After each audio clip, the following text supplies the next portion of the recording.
Phil,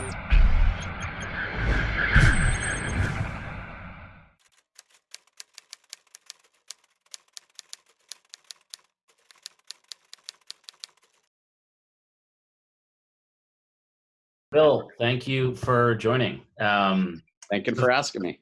Yeah, so Phil, can you just give everyone a bit of background on yourself and Innovative Dining Group? Sure. Innovative Dining Group is founded by myself and a couple of partners 22 years ago. We are both most known for the sushi roku and katana in the Japanese market space, and the boa brand in the steakhouse space. We were definitely one of the first in creating the fine dining experiential type of restaurants. And as an example, for boa, when we were started, it was pretty much just Ruth Chris, the Palm, Morton's, basically what we called our parents' or grandparents' steakhouses. What year was it started, Phil? 1996. Oh.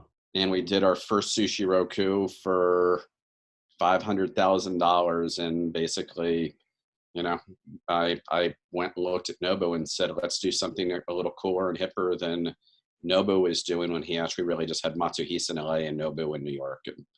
And then he saw what we did and took, he started to do the same, not do the same thing. We both did the same thing, but he saw what I was doing and go, wow, this is actually the where things are going, a little more experiential. Wow. And so was it really one of the first kind of pioneering branded fine dining concepts? I think so. I definitely, there were a few people around the country and around the world that I, was copying. I can't say I was the first, but I was definitely one of the leaders in the area. Yes. There was actually, you might remember, there was a steakhouse called Dillon's Steakhouse in New York City that was probably the first, and it was my prototype. I walked in there in New York and I said, this is what the steakhouse of the future is going to look like. Wow. And then I took it and put our own spin on it. And so, but I want to hear kind of obviously how the COVID crisis has affected your industry and your business in particular. But even before that, Phil, you've talked a lot about how just systemically the restaurant industry was changing as a function of just on-demand delivery. And so kind of, if you were to look back at what were the major issues you were thinking through in December 2019? And it feels like a year ago, but what were those issues? It feels more like a decade ago right now. Yeah. So especially in Los Angeles or major metropolitan markets, we were facing a bunch of different issues. First of all, the wage increases and the cost of minimum wage were causing dramatic impacts upon every restaurateur's margins. And, we were healthier than most and our margins were being cut by 40%. And we just couldn't increase prices quick enough. Then you add on to that, as retail was starting to disappear, landlords were filling storefronts with restaurants. So the standard or the normal supply demand equation was already out of whack. And then you add, and I kind of think the timing of the two occurred at a kind of in together had a massive effect. You had these delivery platforms, third-party delivery platforms, that hit at kind of the same time as the Netflix and the Hulus and the Amazons of the world. So not only could people stay home and eat, but they also now had a lot more entertainment to stream and binge watch. And I actually think if you look at the two, it actually changed patterns dramatically. And then lastly is historically we have, I'm an older guy. We've dealt with my generation and virtually every generation up to now has been very loyal to their brands. And, they are creatures of habit and, they just have their 10 restaurants that are in their rotation. The millennials are very, very different. They have zero brand loyalty and they'd actually rather go to something new than go to something that they know is a good value. So that was also a fight that we were looking at as well, just a change in how people think. It's going to be interesting to see if that same type of thing exists going forward, especially with that topic that I just talked about, because I think people are realizing that we need to be loyal to those brands that we love if we want them to survive. Right. So that is going to be an interesting thing to see if it creates a different mentality in the millennials. And I'm curious if, like, when you first encountered kind of the on-demand delivery services, in some ways, from what I understand, they were operating rogue, right? They weren't working necessarily with the restaurants. They would just show up and get takeout, and you could presume the orders were additive. And I think about what happened in the hotel industry when the OTAs came along. Like, Hmm. initially, the OTAs, the price lines, the Expedias came along, and the hotels were like, "Oh, this is great. It's a way of Yeah, filling additional rooms, additional inventory. It's additive to what we do." yeah. But then and that was kind of over the late 90s, early 2000s. And then it actually started to replace the core customers of Hilton and Marriott and some of these big brands. Yeah. And effectively, the brands were disintermediated from their end customers. Did you see that, or did you feel that happening kind of over the last few years, that it was actually replacing people that otherwise would have gone to the restaurant? Um, we really don't know, to be honest with you. And I've never seen really good data that showed one way or another. Especially, I'm in a unique, not maybe not unique, but I'm not only fine sit down fine dining, but $50 a head or more in general. So at least for my area of the market, I think it was subtractive. I don't think that it was additive in any way, shape, or form. Um, but also for someone who plays in my space, it was a net subtract, especially definitely in our margins, because people are buying a steak and the center of the plate protein, which is our highest cost of goods sold, and I'm not getting the alcohol sale, or I wasn't getting the dessert sale, or the Right. end of the after dinner drink or the coffee sale, And which, as everyone that's where knows, the margins are. that's where my biggest margin is. So I was providing we are selling and we're selling the most expensive product that we have, or the highest cost of good item that we have. And those third party players are taking 18 to 25%. And then at the end of the day, the customer is getting a good experience, but not the same experience. But it's an area where we felt we always had to play, because if we didn't, and someone tried a steak from someone else or sushi from someone else, we might actually lose them as an in-store guest in the future, because they've all maybe found someone who now they could replace us when they decide to go to an in-store dine. Wow. And So Phil, it really didn't matter to us. It was an area that we had to play as a defensive play. and kind of I'm curious as to how this crisis has accelerated some of those transitions for the restaurant industry. But maybe before that, just what has been the effect kind of on your business, like over the last 60 days? Um, Not just Well, economically, just even like yeah, structurally. structurally I mean, it's insane, as you can imagine. I'm sure, like you, I haven't had a day off since mid March. I want to say maybe Right. early March. Um, it's been tough, because we were forced to shut down restaurants basically, at almost a moment's notice. We had to determine very quickly. Our HR department is small and not designed to figure out, with Warren Acts and this rule and that rule, how do you let go or furlough 1,050 employees? And then what's the right thing to do, and how much cash do you have to pay for those? Because the restaurant business, we do like most businesses, but we receive our money today from our customers. We don't pay our payroll for 2 weeks, and we don't pay our cost of goods sold for 30 days. So unlike most businesses, we're the reverse end of the cash flow perspective, and and most of us, I've got pretty hefty working capital, but not for anticipated for 3-4 months worth of 100% shutdown.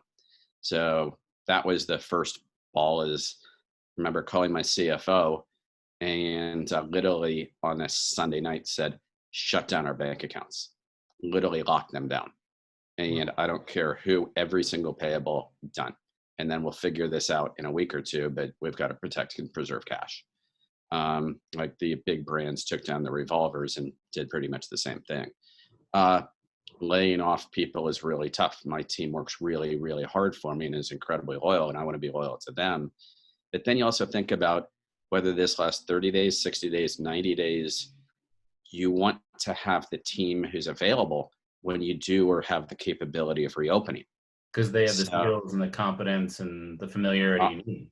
I couldn't open up a Boa or Sushi Roku if I don't have my general managers, I don't have my chefs, if I don't have a lot of my people in place. There's no way to reopen. I know another brand, well known, who is, on CNN or CNBC, who let all 4,700 employees go and kept 2 employees. How he's going to potentially reopen when he literally might not have a general manager and executive chef at each one of his stores is going to be really difficult. So going through that balancing act of cash versus being able to play another day has been a very it's been tough, but And we're doing the best we can. from your perspective, did you see an increase in the demand for online ordering, or kind of through Uber Eats, through Postmates? Did you see an increase there than normal? Absolutely. So it's gone up tenfold.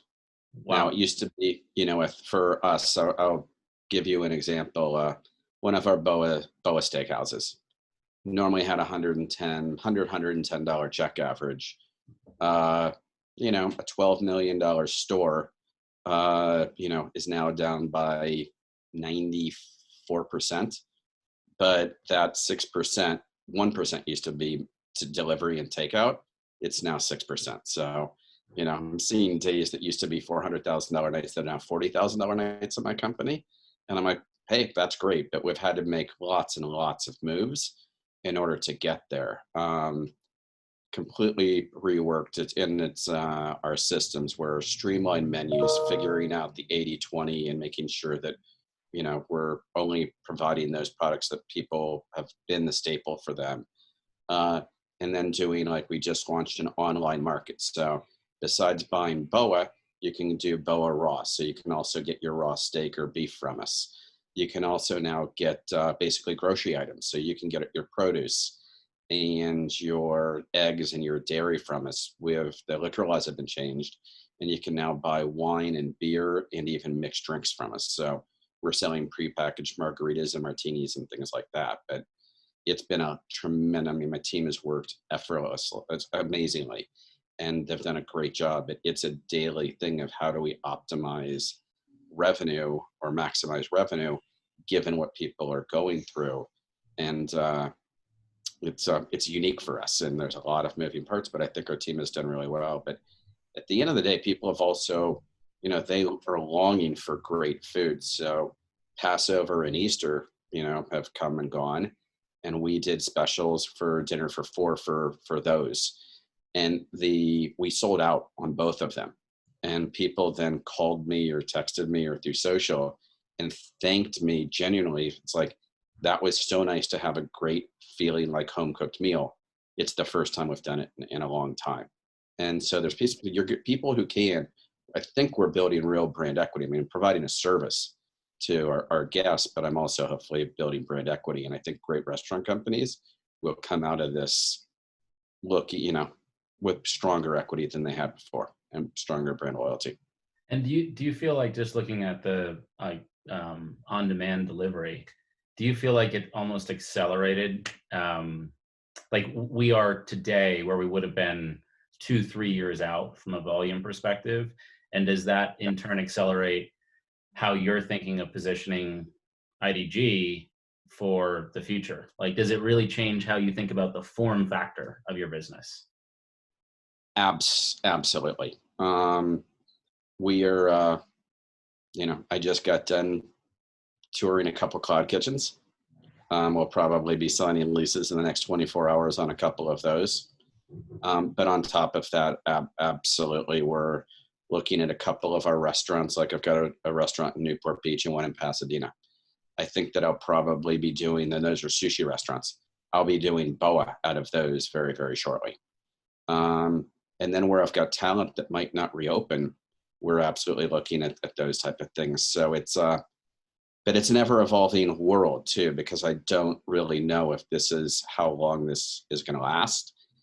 And there's a lot of people who are going to play. I mean, the whole supply demand equation of where we end up in 6 months from now or a year from now, who knows? I'm right now, I am thinking long term.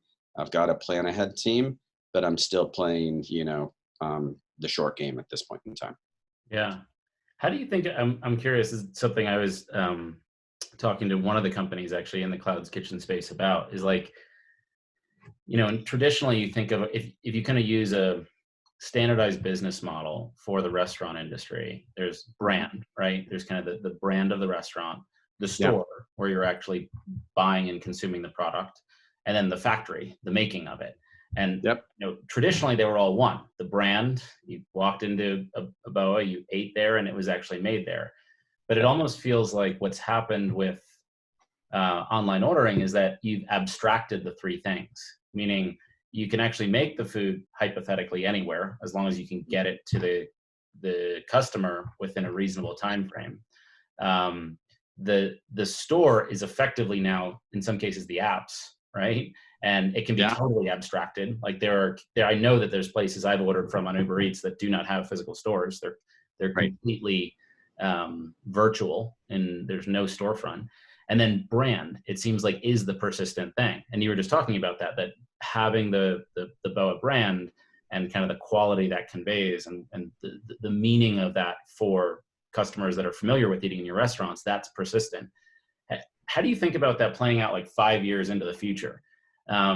Like, what do you think, just take fine dining, obviously, like, what do you think fine dining looks like 5 years out from now? Oh man, now my crystal ball is basically a bowling ball. It's a big black bowling ball, so I don't know if I've got a lot of clarity. I might have some thoughts on it, but it's nothing more than conjecture. I think that 5 years from now, I honestly don't think like someone like ourselves is going to look that much different. Really? I really don't. But as you pointed out, we used to be two things. We were a factory in the kitchen that made a specific product at a specific quality level, at a specific value proposition price point. And then we were a front of the house, which is for lack of a better term, kind of an entertainment venue.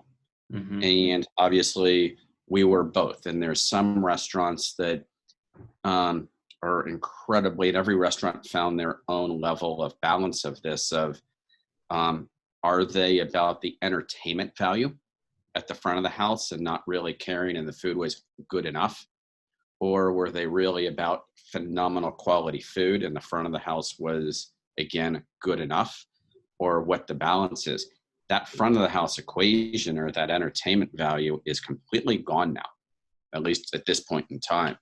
And it's only about the quality of your food for the value.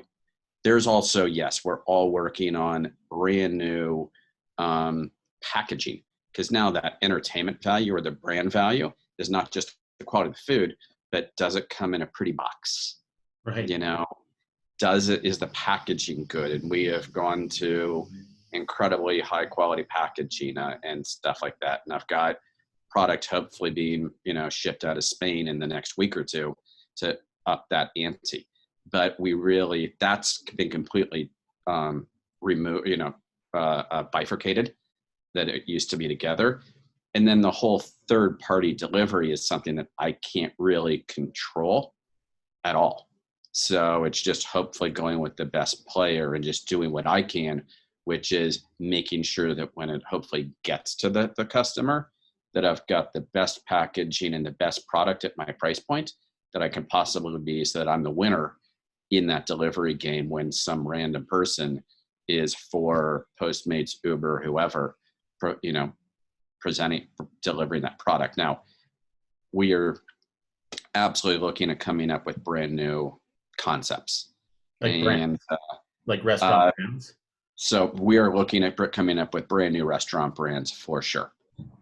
Because if we are going to go to a more virtual or delivery world, I want to make sure that I can do a BOA grill for other marketplaces that has, since I can't provide, or those customer isn't going to want to or pay for or able to come to the big fancy showy, front of the house that I build, I'm going to look at a way to do almost the same value at a lower price point by using other product as an example. Up to now, we buy the best product we can possibly buy because of the markets I work in, we supply to. And we're going to do the same in sushi as well. So yeah, we've got, in the next 2 to 3 months, we'll probably be launching a couple brands. I mean, I think you probably have been to or be grilled by Boa Steakhouse at the United Airlines terminal at LAX. Yeah. You know, that's an example. Does that become a cloud kitchen or a virtual kitchen that's only available to the third, through the third-party delivery services? Most likely. And how do you think about like location, right? Like obviously retail's changing so dramatically, and I feel like the axiom that guided every restaurateur, every retailer, even every landlord in how to price the value of space was location, right? Like how attractive is the addressable market? If you're to basically draw a perimeter around a restaurant and say this is roughly the addressable market, that defines sales and that defines value. But in an on-demand world, location becomes more amorphous, meaning you could like your brand, Boa's brand, is known throughout Southern California and throughout the US. And do you think that the growth of on-demand services allow you to accelerate like regionally and even nationally at a pace that you wouldn't have been possible with the traditional brick and mortar store by store footprint growth? I think it might, and you hear a hesitancy in my voice. The reason that I'm hesitant is if you look at the pizza war or the burger wars, the QSR burger wars that occurred 8 or 10 years ago now.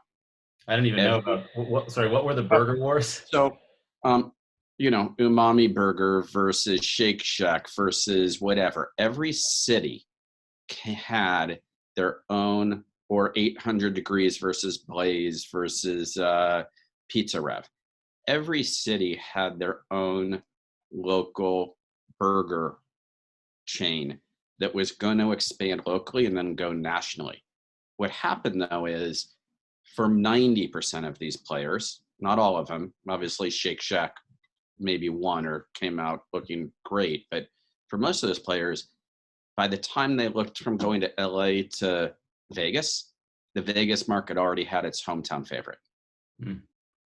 And I think that is the, unless someone can grow to scale very, very quickly, I think that there are going to be, I think that I might run in, because I'm sure like if I went to Denver, there's probably an BOA equivalent that's doing the same thing and thinking the same way and making the same moves that I'm making here in Los Angeles. And so I'm going to be going up a hometown favorite who's already got a great brand. So I don't know. That's why I'm hesitant of whether this scales much out from a regional perspective, unless you've got massive capital and massive capabilities. And I'm curious, like one of the corollaries I think about in food now with the the advent of the DoorDashes and the Postmates and the Uber Eats is if you conceptualize them as platforms, right? Distribution engines into the customer. They're a bit like, for example, Netflix or a bit like Amazon. And I think about the power that gives them in controlling consumer preferences and consumer demand. So like a good example, who knew they wanted to watch a documentary about captive big cats and tigers, right? No one did. Netflix decided it, and now it is a thing. It is a social phenomenon. It is memes. It is a cultural phenomenon. And it was invented, like both the creation of the content and the dissemination of it was controlled by Netflix. Do you think that there's almost a power that an Uber Eats or a Postmates or a DoorDash could have in saying, we are going to play kingmaker for selected brands. We are actually going to control the content. So whether it's Five Guys or whether it's Umami Burger or whether it's BOA, with the right distribution to customers, it could be the first thing you see on your homepage. So when you search for steak, BOA wins, and it wins in every market. Do you see that dynamic playing out? It's all right. It is playing out. I mean, they haven't, I think they're in their own war amongst themselves right now, as we know. I actually thought that at the end of the day, Amazon was going to win that war especially when in the food space, Phil. You thought in they the were food, well, no, in the delivery space. I thought, especially when they had the ability, or when they bought Whole Foods, they had the ability through every price point that they can provide at, the distribution network that they had, and the kitchens that they basically purchased. They could have been the kingmaker amongst themselves, and they didn't seemingly take advantage of it. Maybe Basis is going to do that now after he hears our conversation, but I think he's much smarter than me, and has figured this out. But right now, just like with AdWords searches and everything else, we're partially paying absolutely for position, and it's also our scores and how well we deliver. But it's a supply demand equation as well. I mean, the delivery is based upon a 15-minute drive time. Yeah. And so, they're all determining, who they're putting up, not just based upon the quality and who's paying to be at a certain place in their lineup or on their page, but also upon, I think, and you would know better than me, probably optimizing their drivers to keep them hopefully to the shortest drive time available. So they're not showing, in where I live, they're not showing a Mastro's because the drive time would be too long. We're always 10 minutes from my house. One of them is. So I think that you would know better than me, but I think that is probably a more overriding issue for them, to make sure that their delivery costs stay low. Yeah, and I think about like Amazon, right? Like when you think about what Amazon represents in the product space, Amazon is not a place that brands go to thrive, right? Correct. I think many people have said Amazon is a place where brands go to die. Correct. And like I think of Nike, for example, right? Nike took a very long time to formally work with Amazon, and partially because Nike's this brand that has invested so much in its brands. Its stores are these immersive experience in the Nike brand. Absolutely. And when they put their products on Amazon, the sneaker, a shoe, whatever, it's just treated like a product. And there's Reeboks and there's Adidas shoes right next to it, and there's Amazon Basics, T-shirts right next to it. So you've kind of reduced the value of brand, and I wonder whether you see in the food space almost that same like bifurcation of the industry, where at the very basic level, you could envision like an Amazon Basics. If I just want French fries, or I just want a piece of grilled chicken, I don't care where it comes from. It can come from Uber Eats Basics or DoorDash Basics. But if I want an experience, as you were saying, I want my Easter dinner.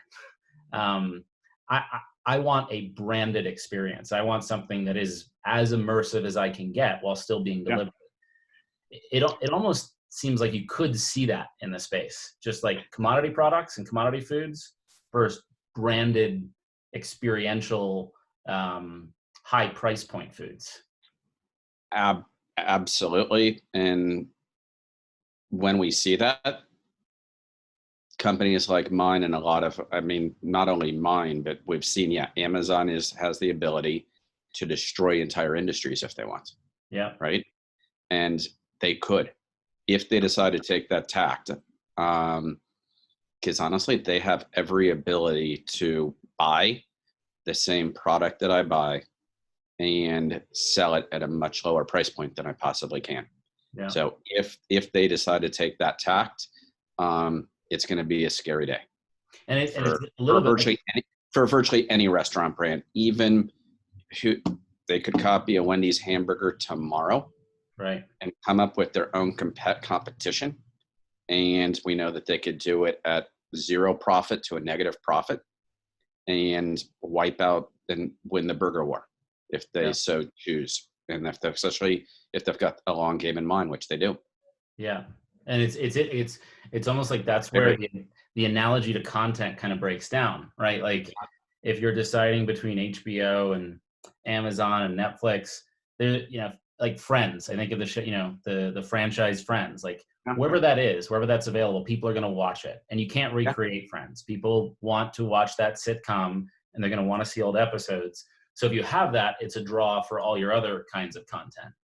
And absolutely, you could almost envision this as like being a great divide, a great separation as a moment in time between the brands that are durable, the brands that have true consumer equity, like they have goodwill, they have an intimacy, they have just a resilience in the consumer's mind, and those that are weak, those that are really commodities. And it almost seems like that would favor high end, right? That would favor the BOAs and the Nobus that you associate with quality.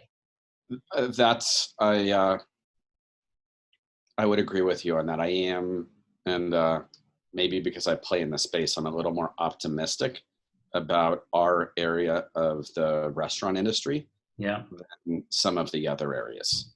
Right. Just because we do, I mean, no one's gonna, I'm not trying to equate myself, but no one's replacing Tom Ford or Gucci or Hermes or, or Louis Vuitton, right? Those will always exist, and Amazon can never play in that space. Yeah. But they can play in virtually other space. So I think that there will always be the high end for sure. I think every step of the way that you go down, unless you are truly like, if you are, yes, I mean, Dunkin' Donuts, or something like that, certain donut chains, just everyone knows exactly what that product tastes like, and they want exactly that. Yeah. But if you're anything less than those super powerful world-class brands that are iconic with their logos and everything else, I would be very scared. Yeah.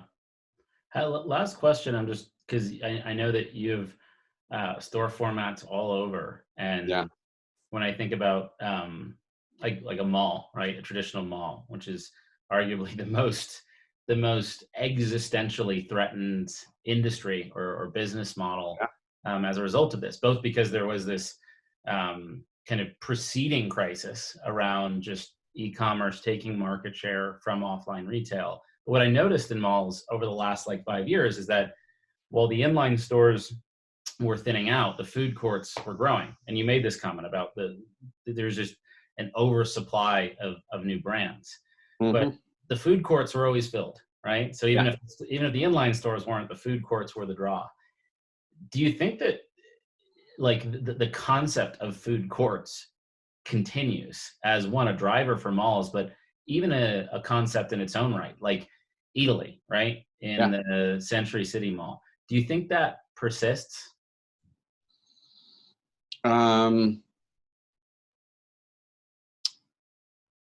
It depends what the malls look like in 3 or 4 years. Right.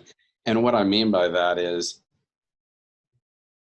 I don't think people are going to want to go to food courts if they're walking by 20 or 30% boarded up storefronts. Right. And if you look, a lot of the time, those food courts are in the middle of the mall. So you can't, are on the 3rd floor. So that's going to be a major issue. I also think that the standalone food court is actually a much better in the future, where there's going to be a lot of empty warehouses or storefronts of 20, 30, 40,000 square feet that will be just its own standalone food court, not part of a mall, potentially. I know, I just think the whole dynamics of what is a good restaurant space is going to potentially change dramatically. I've got a store at Forum Shops at Caesar's Palace. We're on the 3rd level of that mall. We're a big draw. But what does that look like in the next, year as people come back to Las Vegas? I just don't know. I know I've got a really good partner in Simon Properties, and we're going to work together to figure it out. But I think there's a lot of uncertainty. It also depends upon, how much of the Century City Mall of their food court business is based upon their daytime demand from all the office buildings around. It's a good point. Like, meaning if daytime demand shifts, there's no office community to serve. There's no office. And, I play in a space where I'm 80 to 90% dinner and only 10 to 20% lunch, but a lot of the QSRs are based upon a 50-50, day part demand. There's a good chance, and they picked locations based upon that 50-50 demand. And if that daytime goes away, that's why, I'm saying my my forward-looking thoughts are very convoluted because there's so many different scenarios to play through. That locations that I had that I thought were great might not be so great, and vice versa. Yeah. So we're looking at location, and doing SWOT analysis and trying to determine. But it's a pretty fuzzy process at this point in time. You know, one of the things I was thinking is just for a lot of these malls that are really well located, I do think that the consumer behavioral shift towards ordering things online is real, and I think it's durable. Oh, yeah. I think we've just like accelerated 5 years in e-commerce adoption in 60 days. Correct. And so when you play that out, that's going to have a dramatic effect even on the most successful shopping centers. But one of the things that I've been thinking a little bit about is like take the Century City Mall. It's true that the apparel and home goods stores, as the inline space becomes more challenged, why is Ely limited to only 5-10% of the mall? Why couldn't the entire mall become like a city square, like a precinct in a city? I think it will. Yeah, I absolutely think it will, and I think that the Century gigantic food court, effectively. Well, I think that it's more than that is. I mean, I think that the Century City Mall, we both know it very well, is, at least in Southern California, probably the best positioned mall because it is geographically. Well, not just geographically, but the tenant mix that they ended up generating. Italy and Gelson's are phenomenal resources. They've also got Equinox there. They've also got a lot of green open space. So they provide, I mean, I do agree. You said it perfectly, is a mall that can provide grocery, restaurant, retail, gym, dry cleaning, probably nail salon, all the things that you want in one place, I think are going to be in that mall is very, very well suited because they already have a lot of those things. Yeah. I do believe they're going to become town squares with some retail added to it. And I'm not a mall guy, but then you'll put a office space in what used to be a retail tenant, the rents will go down. And all of a sudden, if I could go to the Century City Mall and that's where my office was and all my needs, and it made my day more efficient, I would absolutely love it. Yeah. And I do believe that it's going to take a lot of pain and a lot of movement, but I do believe potentially that that's where things go. Well, I mean, what do you think? You end up in the space a lot more than I do. I mean, I agree with everything you said. I think that it becomes this separator of the really well located malls and shopping centers, but it's a change in the mix of what you consume there. Meaning, you can buy the product online. I think over a long enough time horizon, it goes away from some physical selling. I think there is some immersive brand experience that persists. So a Nike store or a Disney store that's more than just the products in the store. I think those kind of concepts persist. And then I think absolutely you'll see a migration of the things that you can't get online. Like you can't get a haircut online. That's got to happen in person. You can't get a facial. You can't get a massage. You can't get certain health and wellness services. You can't do a workout. So a lot of you can't get a dog grooming. You can't get, all the things. I mean, think if you're going to, when you go back to move it, back to LA, it's going to be really nice if you can have a dog walking place or somewhere that will take care of your dog when you're at work, right? Exactly. Yeah. And I think and in some ways it then becomes almost like a true town square. And I think food is a big part of that. I mean, town squares from, the Middle Ages through today have always been built around food, right? Food's the great congregator. Food in what as you just described as essential services that can't be provided online. Exactly. Or delivered to your home. Yeah. Easily and efficiently.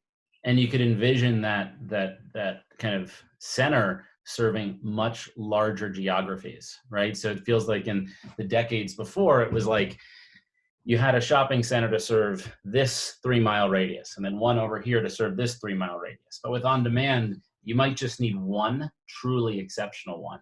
And so I agree with you. It's almost like the assets like this Santa Monica Place for West LA, Century City for kind of, that corridor between Beverly Hills and Westwood. And then probably only a handful more have a durability because they can aggregate all these essential services, all these immersive experiences, all these things you can't get offline.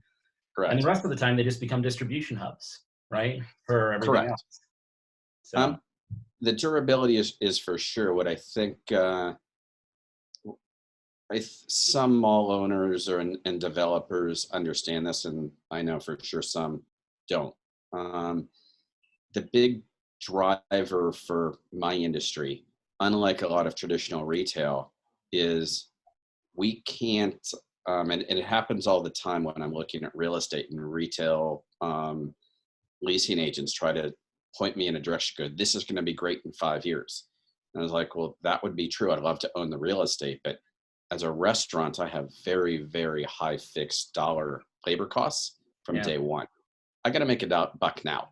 I got to be profitable from day one. And that's where, if the malls are going to have to, number one, be willing to give very lucrative deals to those restaurants or any of those other service providers, because it's very different than a retail store where they've got their build-out costs, they've got their utilities, but then they have 2 or 3 hourly employees sitting there. I've got 120. Yeah, and how aggressive they are in offering that to you. It almost seems like that should accelerate, because in if that is the new world, second place is worth nothing, right? It is a race to create that single center of social and commercial gravity, and if you become it, you become it. And if you're second place, it's over, right? You become repurposed. No one remembers who got the silver medal, right? Exactly. Well, Phil, this has been really interesting. Thank you so much for taking the time to chat. Absolutely. Thank you. It was a nice mental exercise and a break from my crazy day.